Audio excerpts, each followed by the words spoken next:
Hello and welcome to the Fakita Freeway. Where as you join us, we have just seen a massive accident from Alexander Albon. That was huge. That will surely bring out the red flags and end this qualifying session. It was basically over anyway. Alexander Albon, currently in 8th, has had a humongous accident in the later part of the lap.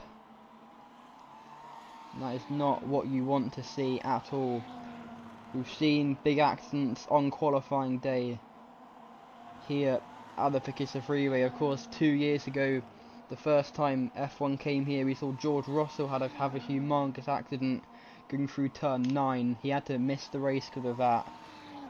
The corner after is technically not a corner according to this track map I've got, or the official track map. Apparently it's turn 10, it's the one afterwards, but you know what, I'm calling it turn 10, I don't care. A huge accident for Albon at turn 10. We'll get news on his condition once we get it, and I'll give it to you. But that was humongous. Yeah, unfortunately, not looking good for him. Anyway, let's go through your grid while we wait. We've got in the back of the grid, making his second replacement, is Gabriel Bortoleto. He started pole in his first replacement. Second one, he finishes starts right at the back. Of course, he was racing in Australia to replace Paul. This time it's racing Zane Maloney, but he is at the back this time. Anyway, Drogovic, Vesti, Pourchaire also at the back. Winner last time out in China. Doohan, Lawson, Ocon, Stroll, Behrman, Sonoda, Gasly, Antonelli, Albon, Sainz, Verstappen, Norris, Russell, Leclerc, Oscar Piastri in second, and Lewis Hamilton, your pole sitter.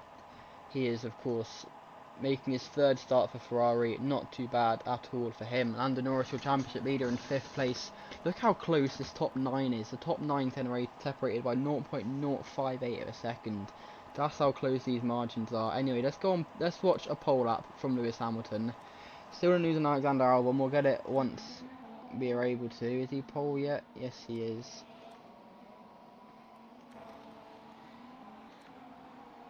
This will be his pole lap, so let's go on board for a pole lap with Lewis Hamilton as he goes round the final corner and on to the start-finish straight towards turn 1. It's a very long left-hander, this one, very tricky as you brake and then can't really go on the throttle. A bit of a wobble there actually on the curb as he goes on the exit of 1. Turn 2 isn't really a corner, it's just a little right, and the left isn't, apparently that isn't a corner either, but through turn 3 get on that apex before turn 4, which is called the boot. It's the first named corner of this track, and hit the apex, kind of a double apex corner if you look at it, towards Castle Corner. Turn 5 again, hit the apex in the curb, go on the curb on the outside, very nicely done from him. Turn 6, just like turn 2 really, as you go over the speedway towards turn 7, Uncini 1, and then turn 8, flat out Uncini 2, onto the back straight towards turn 9. This is where we saw George Russell have a humongous accident in 2023 qualifying.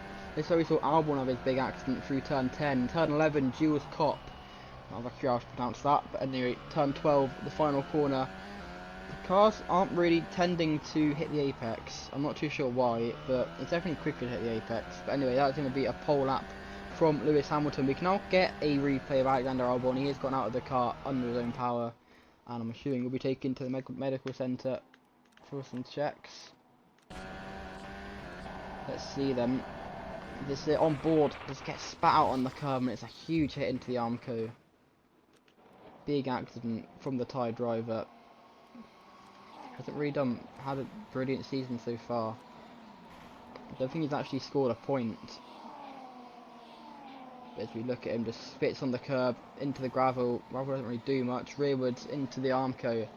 Big damage to the car. Will Williams be able to get that car out in time for tomorrow's race? I'll be back tomorrow at 1 PM UK time for lights out, so we'll see you for that one. Goodbye.